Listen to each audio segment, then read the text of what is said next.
Hello guys, welcome back to my channel. तो आज की इस वीडियो में हम पढ़ेंगे वर्ल्ड हिस्ट्री के अंतर्गत चीनी क्रांति के बारे में। इसके पिछले की वीडियोस में हम कई सारे वर्ल्ड हिस्ट्री के टॉपिक और पूरी मिडिवल हिस्ट्री और एंशियंट हिस्ट्री के टॉपिक्स भी पढ़ चुके हैं। अब हम पढ़ेंगे इस वीडियो में चीनी क्रांति के बारे में। तो चलिए बिना देरी के स्टार्ट करते हैं इस वीडियो को। मंचू राजवंश का पतन 1911 ईस्वी में हुआ और 1911 ईस्वी में हुई चीनी क्रांति का नायक सन्यात सेन था। तो जो मंचू राजवंश था उसका जो पतन है यानी उसका जो डिक्लाइन है वो कब हो गया था 1911 में। और 1911 में ही फिर चीनी क्रांति हुई और उस चीनी क्रांति का नायक किसे कहा जाता है तो सन्यात सेन। तो ये याद रखना है कि चीनी क्रांति कब हुई 1911 में और नायक कौन था सन्यात सेन।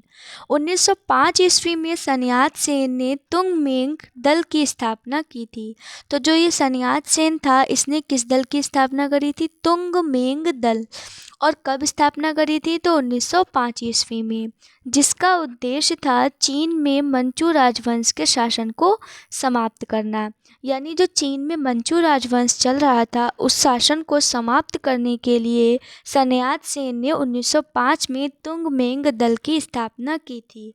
और फिर क्या हुआ कि जो मंचू राजवंश था उसका पतन 1911 ईस्वी में हो गया और चीनी क्रांति का नायक इसीलिए जो है वो सन्यात सेन को कहा जाता था। क्रांतिकारियों ने 29 दिसंबर 1911 ईस्वी में सन्यात सेन को अपनी सरकार का अध्यक्ष चुना। तो और इस दौरान जो क्रांतिकारी थे तो जब मंचू राजवंश का पतन हो गया फिर 29 दिसंबर को जो सारे क्रांतिकारी थे उन्होंने अपनी सरकार का अध्यक्ष किसे बनाया तो उन्होंने सन्यात सेन को अपनी सरकार का अध्यक्ष चुना। कोविनेट लीग सोसाइटी का संस्थापक सन्यात सेन था और जो कोविनेट लीग सोसाइटी थी उसका संस्थापक कौन था तो सन्यात सेन था। और इसी ने जो है वो तुंगमेंग दल की स्थापना भी करी थी और कोविनेट लीग सोसाइटी की स्थापना भी करी थी। 1911 ईस्वी की यानी जो 1911 की क्रांति हुई थी उसके बाद जो है चीन में गणतंत्र शासन पद्धति की स्थापना हुई। यानी जो क्रांति थी जो मंचू राजवंश का पतन हुआ था और जो चीन की क्रांति थी जब वो संपन्न हो चुकी पूरी तो उसके बाद चीन में जो है वो कौन सी शासन पद्धति लागू हुई गणतंत्र शासन पद्धति। युआन शी काई के समर्थन में सन्यात सेन ने अपना नेतृत्व वापस ले लिया। जो सन्यात सेन थे उन्होंने अपना नेतृत्व वापस कब लिया तो जब जो युआन शी कार्ड थे उनके काई थे सॉरी जो युआन शी काई थे उनके समर्थन में ही सन्यात सेन ने अपना नेतृत्व वापस ले लिया। 1912 ईस्वी में सन्यात सेन ने कुओमिंतांग पार्टी की स्थापना की। कुओमिंतांग पार्टी की स्थापना किसने करी सन्यात सेन ने कब 1912 ईस्वी में। इस पार्टी के पुनर्गठन के लिए सेन ने माइकल बोरोदिन को आमंत्रित किया। तो जो सन्यात सेन था उसने कुओमिंतांग पार्टी की स्थापना कब करी थी 1912 ईस्वी में और जिसके पुनर्गठन के लिए उसने किसको आमंत्रित किया था माइकल बोरोदिन के लिए। मतलब माइकल बोरोदिन को उसने आमंत्रित किया था उसके पुनर्गठन के लिए। तो यहाँ पर जो सन्यात सेन है तो उन्होंने एक तो तुंगमेंग दल की स्थापना करी ताकि जो मंचू वंश का है वो शासन समाप्त हो सके और कोविनेट लीग सोसाइटी की स्थापना करी सन्यात सेन ने और उसके साथ ही उसने जो है कुओमिंतांग पार्टी की स्थापना भी करी थी। तो ये था सन्यात सेन और चीनी क्रांति के बारे में। और फिर नेक्स्ट पॉइंट है डॉक्टर सन्यात सेन ने अपनी सेना के संगठन के लिए जनरल गैलन को चुना। और जो सन्यात सेन था उसने अपनी सेना के संगठन के लिए किसको चुना तो जनरल गैलन को। और जो डॉक्टर ये सन्यात सेन थे इनके 3 सिद्धांत थे तो वो कौन कौन से थे राष्ट्रवाद लोकतंत्रवाद और सामाजिक न्याय। तो ये तीनों सिद्धांत जो है वो डॉक्टर सन्यात सेन के थे राष्ट्रवाद लोकतंत्रवाद और सामाजिक न्याय। डॉक्टर सन्यात को जो है वो चीन का राष्ट्रपिता कहा जाता है। जैसे हमारे यहाँ राष्ट्रपिता कौन है? महात्मा गांधी। उसी प्रकार जो चीन है वहाँ पर जो राष्ट्रपिता है वो किसे कहा जाता है? तो वो कहा जाता है सन यात सेन को। किसको कहा जाता है? सन यात सेन को चीन का राष्ट्रपिता कहा जाता है। तो ये पूछा जा सकता है। और जो है और ये जो है वो चीनी क्रांति के नायक भी थे। अब पढ़ेंगे थोड़ा सा हम लोग तांग वंश के बारे में। चीन में तांग वंश के तहत एक साम्राज्य स्थापित हुआ जो लगभग 300 वर्षों तक 7वीं से 9वीं सदी तक सत्ता में रहा। कौन सा वंश था? तांग राजवंश। इसकी राजधानी क्या थी? शियान। दुनिया के सबसे बड़े नगरों में से एक थी शियान। तांग साम्राज्य परीक्षा के माध्यम से नियुक्त की गई नौकरशाही द्वारा प्रशासित होता था। इसमें जो ये तांग वंश था, तो ये जो तांग साम्राज्य था, इसमें जो ब्यूरोक्रेसी के जो एग्ज़ाम्स होते हैं, जैसे कि वो मॉडर्न टाइम में भी होता है CSC, तो जो है इसमें इसी एग्ज़ाम के द्वारा जो है नौकर यानी जो सरकार होती थी उनका चयन होता था प्रशासकों का, और फिर वहाँ पर प्रशासन होता था। तो तांग साम्राज्य था उसमें परीक्षा के द्वारा जो है वो नियुक्ति होती थी और प्रशासन होता था। तो ये था थोड़ी बहुत जो है इन्फॉर्मेशन तांग वंश के बारे में। फिर आते हैं हम डॉक्टर सन यात सेन के बारे में, जिनकी मृत्यु हो गई थी 1925 ईस्वी में। कब हो गई थी मृत्यु? 1925 ईस्वी में। और इनकी मृत्यु के बाद चियांग काई शेक, उन्होंने 1926 ईस्वी में कुओमिंतांग पार्टी का नेतृत्व संभाला। तो जो डॉक्टर सन यात सेन थे, जब उनकी मृत्यु हो गई 1925 ईस्वी में, उसके बाद चियांग काई शेक जो हैं उन्होंने 1926 ईस्वी में जो सन यात सेन ने पार्टी स्थापित करी थी कुओमिंतांग पार्टी, उसका नेतृत्व संभाला। किसने? चियांग काई शेक ने।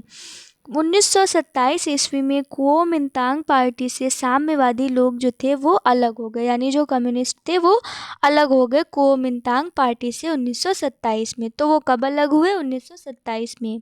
और जब वो अलग हो गए, तो जब एक ही पार्टी के फिर दो लोग अलग अलग बट गए, तो उसके बाद क्या हुआ कि चीन में फिर ये लोग अलग कब हुए? 1927 में इनका बंटवारा हो गया, ये अलग अलग हो गए।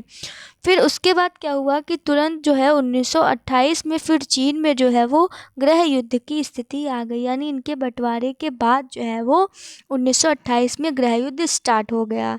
1925 ईस्वी को हुनान के विशाल किसान आंदोलन का नेतृत्व माओ त्से तुंग ने किया।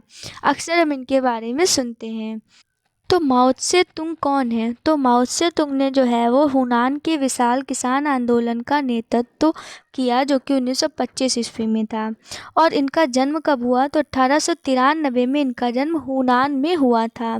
चियांग काई शेक, जिनको हमने अभी पढ़ा, वो केंद्रीय सरकार की सत्ता जो है नानकिंग में संभाली। तो जो चियांग काई शेक थे, उन्होंने केंद्रीय सरकार की सत्ता नानकिंग में संभाली। चियांग काई शेक ने अपनी सरकार की स्थापना फार्मोसा में की। कहाँ पर की? फार्मोसा में। साम्यवादियों के दमन को करने के लिए चियांग काई शेक जो थे, उन्होंने ब्लू शर्ट आतंकवादी दल का गठन किया। तो जो ब्लू शर्ट आतंकवादी गठन था, मतलब जो ब्लू शर्ट आतंकवादी दल था, उसका गठन किसने किया था? तो उसका गठन किया था चियांग काई शेक ने। और ये उन्होंने किस लिए किया था? कम्युनिस्ट जो थे उनका दमन करने के लिए, यानी जो साम्यवादी थे उनका दमन करने के लिए, साम्यवादियों के लिए। माओ त्से तुंग के नेतृत्व में 1 अक्टूबर 1949 ईस्वी को जनवादी गणराज्य की स्थापना चीन में की गई।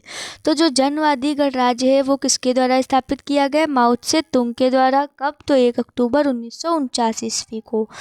चीनी साम्यवादी गणतंत्र का प्रथम अध्यक्ष जो था वो माओ त्से तुंग बना। तो जो चीनी साम्यवादी गणतंत्र रहा, उसका जो प्रथम अध्यक्ष है वो कौन रहा? माओ त्से तुंग। चीनी जनवादी गणराज्य का अगर हम देखें प्रथम प्रधानमंत्री, तो वो कौन थे? चाउ एन लाई। चीन के जनवादी गणराज्य की राजधानी जो थी वो हुनान थी। हुनान में ही माओ त्से तुंग का जो है वो वो बर्थ प्लेस है, और इसलिए चीन के जो जनवादी गणराज्य है उसकी राजधानी जो है वो हुनान थी। इस तरह आप रिलेट करके याद कर सकते हैं कि जो माओ त्से तुंग था उसका बर्थ प्लेस भी हुनान था और चीन के जनवादी गणराज्य की राजधानी भी हुनान थी। खुले द्वार की नीति हम अक्सर सुनते हैं और ये बहुत बार एग्ज़ाम में पूछा जाता है, बहुत ही ज़्यादा इम्पॉर्टेंट है। खुले द्वार की नीति यानी ओपन डोर पॉलिसी, ये कहाँ पर अपनाई गई थी, किस देश में, तो चीन में। किस देश में, चीन में। और जब ये अपनाई गई थी तो वहाँ पर मतलब किसका शासन था, तो ये आप कमेंट बॉक्स में बताएंगे। अगर इसका आंसर आप सही देते हैं तो मैं उसको अपनी जो है लाइक हार्ट ऑप्शंस को आपको जो है वो मैं आपके कमेंट को देखूंगी और लाइक करूंगी। और नेक्स्ट अगर आपको नहीं भी पता है सो डोंट वेरी, हम नेक्स्ट वीडियो में इस क्वेश्चन का आंसर लेकर आएंगे। खुली द्वार की नीति पर आप कमेंट सेक्शन में ज़रूर बताइएगा। चीन के द्वार खोलने का श्रेय जो है वो किसको जाता है, ब्रिटेन को। किसको जाता है, ब्रिटेन को। खुले द्वार की नीति का प्रतिपादक जॉन हे था। कौन था, जॉन हे। तो ये थे खुले द्वार की नीति के प्रतिपादक जॉन हे। चीन एशिया का मरीज़ के नाम से जाना गया। तो एशिया का जो मरीज़ है यानी पेशेंट ऑफ एशिया, तो वो किसको, इस नाम से मतलब किसको जाना गया, तो इस नाम से हम जानते हैं चीन को। किसको जानते हैं हम, चीन को जानते हैं इसी नाम से कि वो एशिया का मरीज़ है। और चीन की जो कम्युनिस्ट पार्टी है उसकी स्थापना कब हुई, तो चीन की कम्युनिस्ट पार्टी की स्थापना कब हुई, 1921 में। तो ये पूरा था चीनी क्रांति के बारे में हमारा आज का वीडियो, जिसमें हमने चीनी क्रांति के जो मोटे मोटे पॉइंट्स या कहें मोस्ट इम्पॉर्टेंट पॉइंट्स थे उनको कवर किया है। तो ये हमारा वर्ल्ड हिस्ट्री का 10th टॉपिक था और इसके पिछली वीडियोस में हम कई सारे टॉपिक्स क्रांतियों, संग्राम और पुनर्जागरण के बारे में भी पढ़ चुके हैं। सो गाइस, अगर आपको ये वीडियो थोड़ा भी हेल्पफुल लगा हो, यूज़फुल लगा हो, या आपको आपके पास मेरे लिए कोई सजेशन हो तो प्लीज़ आप मुझको कमेंट बॉक्स में प्रोवाइड करिए ताकि मैं उसको इम्प्रूव कर सकूं और भी अच्छी वीडियोस आपके लिए ला सकूं, ताकि जो है मुझे मोटिवेशन मिले और मैं अपना वर्क और भी डेडिकेशन के साथ कर सकूं। और आप लोग जो भी कमेंट्स करते हैं मैं वो ज़रूर देखती हूँ। So please don't worry about all. Okay, so I hope guys आपको ये वीडियो पसंद आया होगा, और अगर आप जुड़ना चाहते हैं हमारे चैनल के साथ तो प्लीज़ सब्सक्राइब करिए, लाइक करिए और शेयर करिए हमारे चैनल को। Thanks for watching.